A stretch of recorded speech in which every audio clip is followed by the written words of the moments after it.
আজকের যুগে টাকা ধার নেওয়া খুব সহজ, কিন্তু তা পরিশোধ করা অনেকের জন্য কঠিন। ইসলাম আমাদের আনের ব্যাপারে অত্যন্ত সতর্ক থাকতে বলেছে।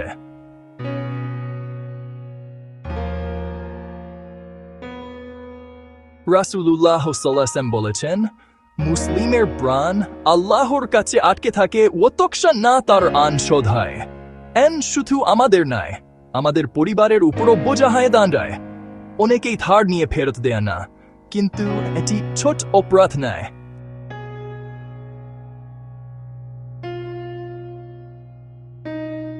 ইসলামে অপ্রয়োজনীয় ঋণ এড়িয়ে চলতে হবে।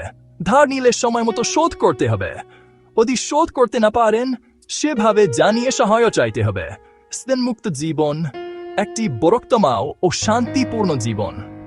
একটি গুরুত্বপূর্ণ দোয়া, হে আল্লাহ, হালাল উপায়ে আমার জন্য যথেষ্ট করো, এতে হারাম থেকে দূরে থাকতে পারি।